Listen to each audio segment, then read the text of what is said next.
Se les llama a tales objetos verbales automatismos, frases hechas, lugares comunes, locuciones adverbiales e incluso se les llama también idiotismos. Sirena de esos mares, Amaranta cobra en esas incursiones idiomático-sinergéticas tesoros variados. Les iré diciendo algunas de las palabras de estas locuciones adverbiales que uno se encuentra en los libros de Amaranta, en este libro. Por ejemplo, pájaro en mano, malas compañías, mano de obra, mano que mece la cuna, cuentas claras, dormido en sus laureles, por si las moscas, ojo del huracán, hacerse pato y muchas otras. Entre ellos, entre esas frases, Amaranta estoy seguro que encontró también el título que da, el título que corresponde al libro que nos reúne aquí y que es Ojo avisor. Ojo avisor también es una frase hecha, una asociación de palabras consolidadas cuyo significado va más allá de la suma semántica de sus partes. Sin embargo, contra la cansina costumbre del cazador que cobra sus piezas para disecarlas y luego colgarlas sobre la chimenea o sobre el comedor, junto a la mesa del comedor, Amaranta es una cazadora diferente. Amaranta somete a las frases hechas y a las palabras ordinarias que atrapa, las somete a un múltiple proceso transformador.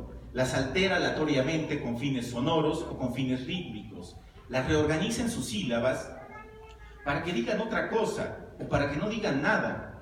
Se exhibe entonces, cuando hace esto Amaranta, la travesura de una niña, la travesura de la niña que desarma el reloj para que las manecillas y las horas corran al revés.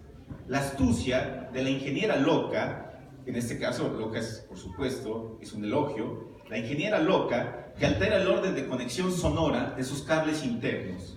Y entonces, al aplanado sustantivo que todos pronunciamos a cada momento, más en estos tiempos de violencia y muerte en México, al aplanado sustantivo sobrevivencia, aplicado en el caso de un poema que lleva este nombre al recuerdo de un amigo que ella tuvo, el alurista, aplicada al recuerdo de ese amigo, a esa palabra le salen dientes. De repente sobrevivencia deja de ser sobrevivencia y es sobrevive la encía. También esa palabra aparece en consignas y en otro verso leemos sobre la vivencia estamos. ¿Y para dónde vamos? De esa misma palabra también aparecen deseos cumplidos. Cito otro momento de ese poema. En breve la solvencia de vivir, el sueño. Libros enteros de Amaranta, como es el caso de Amarantismos, uno de los que yo sí conozco, publicado en 2014, vean, de hecho es otro juego de palabras, Amarantismos, que entiendo, si lo descomponemos otra vez, como ella ya lo hizo, es una mantis con la que aramos. Amarantismos, de ahí surge una mantis con la que aramos. Bueno, Amarantismos, libros enteros han surgido de esta práctica suya que traté de describir, de descomponer las palabras. De esa inclinación suya para recomponer las palabras y para dinamitar los conceptos. Y en todos los suyos, no solamente en Amarantismo, sino en todos, en los que yo conozco, incluso en Ojo avisor, se expresa, aunque sea de pasada, ese afán a la vez juguetón, subversivo y de lexicología imaginaria, lo cual me hace sospechar, yo tengo de conocerla a unos 15 años, entonces solamente una sospecha a propósito de su infancia, me hace sospechar que cuando ella era niña, leyó y entendió como muchos no han hecho, por ejemplo un profesor norteamericano que consideró el poema que ahora voy a leer un escrito machista. Y yo creo que Amaranta leyó muy joven ese poema célebre de Octavio Paz, en el que esa pelea con las palabras se presenta como la responsabilidad esencial de todo poeta. Recordemos ese poema. Se llama Las palabras. Dales la vuelta, cógelas del rabo, chillen putas, azótalas, dales azúcar en la boca, las rejegas, inflalas, globos, pínchalas, sórbeles sangre y tuétanos, sécalas, cápalas, písalas, gallo galante, tuérceles el gaznate, cocinero, desplúmalas, destrípalas, toro, buey, arrástralas, hazlas, poeta, haz que se traguen todas sus palabras. Pieza número 9 de una pieza. Así como hace poco Aurelio Asiain descubrió que Gabriel Said es uno de los poetas de la lengua española en los que aparece con más frecuencia el automóvil y el acto de orinar. Al leer durante los días recientes 4 de los libros de Amaranta, que son los que tengo, me topé en ellos repetidamente con una imagen insólita de gran significado en su idea, en la idea que yo creo que ya tiene, de la escritura poética. La escena es la siguiente: la escena de alguien, que puede ser un ser humano o puede ser un animal, la escena de alguien, de un quién, que escarba con las uñas y explora con los dedos o las garras fisuras, terraplenes, surcos, troncos, cuerpos, playas o heridas. Aquí una breve antología de ese grupo de imágenes, sorprendentemente son imágenes, aceptarán ustedes que muy insólitas. Bueno, en los libros de Amaranta esta imagen es una imagen repetida. Hay una rapidísima antología tomada de este libro y de un libro publicado en 2008 que es uno de los libros que ella ha escrito, son de mis favoritos. Les leo entonces esta antología de imágenes de alguien que rasca, que busca, que se asoma con los dedos. Buscar, buscar, buscar, las manos, el tentaleo, meter la mano al tronco invadida de miedo mínimo, escarbar, la casa en construcción es olvido, con las yemas sentir la espuma del lado espumoso grito blanco, entre arena, indagar, decir el cuerpo, tocar, yema del índice sobre el filo del labio. Yo sé que todos saben si me ganan estos labios, pero les recuerdo que hay otros. Incrusta las afiladas garras y el espasmo. El pájaro de pico despostillado y canto ciego ha cavado en tierras duras, ha removido piedras. Soy la mano sobre tu sexo, soy la uña rota que sangra. Y así podríamos seguir. Hay una veintena más de imágenes de manos que rascan, de manos que escarban. Hecho el descubrimiento, que acabo de compartir con ustedes, sé que la propia Amaranta está impresionada, no sabía que usaba tanto esa imagen, lo que vendría enseguida es explicarlo. Pero ya dije antes que yo no vine aquí a dar lecciones, sino piezas para que el lector arme un rompecabezas. Y las piececillas en las que adquiere sentido la imagen de quien explora con los dedos son todas ellas fascinantes. La autopsia, la masturbación en cuerpo propio y en cuerpo ajeno, el develamiento de los tesoros subterráneos, la arqueología es un tocar con las manos y descubrir. El paso de las páginas a leer también coincide con esta imagen. La recuperación de las semillas de una naranja o de una sandía, la comprobación de la temperatura de un caldo, el tacto rectal, disculpen esta imagen, pero también coincide perfectamente con lo que estoy diciendo. Pero ni está en mis poemas, perdón. No, el tacto rectal, estoy hablando de las imágenes que tienen esta imagen. Todas las cuales, bueno, pero está en Ibargüengoitia, todos se acuerdan de ese cuento genial que está en su único libro de cuentos, en donde pide una beca para ir a Estados Unidos y la prueba que tenía que pasar y que decidió evadir, incluso si perdía la beca, era un tacto rectal. Todas las cuales, estas imágenes que son de mi invención, lo de las semillas, lo de tocar el caldo, el tacto rectal, en efecto, debo disculpar a Amaranta, no las puso, todas las cuales, todas estas imágenes pueden unificarse en la actitud de quien desea dar cauce a la curiosidad fosforescente. Esta frase es de Amaranta. Al deseo de saber y a la necesidad de la introspección. Leamos al respecto lo que Amaranta dice en la página 75, en el poema Fin del invierno, poco antes de la primavera. Ahora ya veo mis ojos frente al espejo. También me veo a lo lejos, desde arriba, desde una esquina, escarbando, arañando con el filo de las uñas el pensamiento, el sueño, tu cara. Fin de la cita. Lo veo ahora, apenas me doy cuenta, en este orden escribí este texto que les estoy leyendo.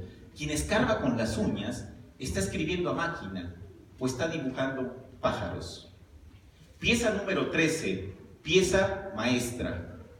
Ya dije párrafos arriba que no es tarea de un presentador someter el desorden de un libro, sino cartografiarlo, según la propia ignorancia se lo permita.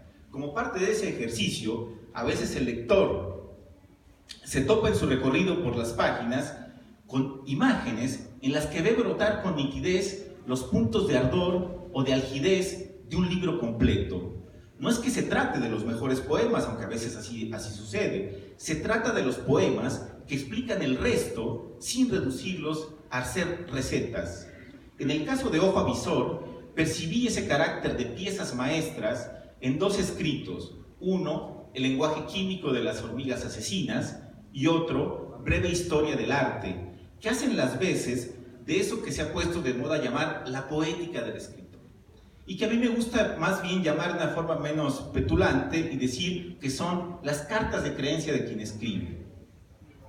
En la primera de esas cartas de creencia, Amaranta describe el poema como el escenario en el que comparece lo mejor y lo peor de uno mismo y del universo, alacranes y pájaros, y a la vez como la caverna, a su manera platónica, la caverna del pasmo, de la imposibilidad expresiva y del extrañamiento. Viene aquí una cita larga que ya me saltaré porque ya veo que el reloj corre de una manera abrumadora. Pero lean la página 59 y coincidan o no coincidan conmigo, que será quizá mejor, si es uno de los poemas que además de ser una carta de creencia explica al resto de ellos.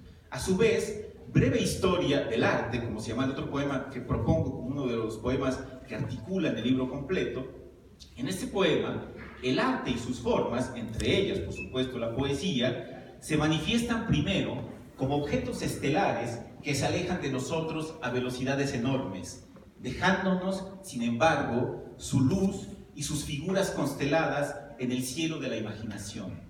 En ese mismo poema, las formas del arte se presentan como objetos poliédricos que, sin embargo, abominan de la geometría, no les gusta ser simétricos. Mientras que quien compone los objetos artísticos, en ese poema, y según mi lectura, se asemeja a cierto pájaro que come todo tipo de insectos y todos los aprovecha para mejorar su canto. Aquí sí leo la cita que está en la página 94. Arquípteros, ortópteros, neurópteros, coleópteros, himenópteros, lepidópteros, hemípteros y dípteros. Aún con sus metáforas complicadas, cantan los gorriones. Todo es alimento. Pieza número 29, Piazzolla. Desde que empezó a escribir, o quizá antes, desde que empezó a leer a los primeros libros adolescentes, cuando tenía 10 años, es una confesión que hace en uno de sus libros, pues una confesión inventada, pero funciona porque está dentro de los libros.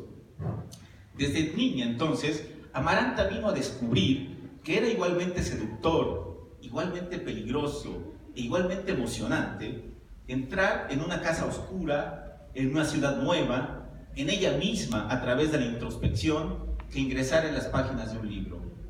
Que podía ver un sueño propio en la pantalla de un cine y soñar una película de Hitchcock mientras dormía en su cuarto en la calle, en la casa del Paseo de la Presa.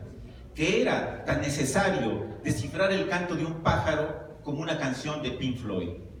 Según sospecho, tales descubrimientos tuvieron el efecto de unificar en su percepción, de la percepción de Amaranta, el mundo imaginario de la realidad y el universo realista de la imaginación artística. Y a partir de entonces, nunca ya más el arte y la vida estarían separados en su visión. La cotidiana y la literaria, que en ella se presentan unidos, fusionados.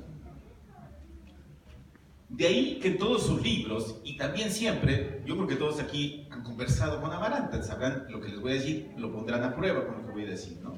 De ahí que en todos sus libros, y también en su conversación y en su vida diaria, al lado de soles, cucharas, corazones y pájaros, aparezcan libros, cuadros, poemas, canciones, películas, cuentos, sinfonías, nimbados sin distinción por el aura de la magia y del misterio. Y de ahí también que la aparición en sus poemas, porque son nombrados, de músicos y pintores, poetas y filósofos, vaya en sus libros más allá del enfadoso name dropping o la cascada de nombres con la que a tanto les encanta, a tantos escritores llenan sus libros de nombres prestigiosos y nos hacen pensar que ya los leyeron. No, tenían un diccionario enciclopédico de autores. En Amaranta no, esa cascada de nombres, en su caso se trata de verdaderas presencias admiradas y amistosas, las que al hacerse presentes en sus poemas, activan su circulación lingüística e imaginativa.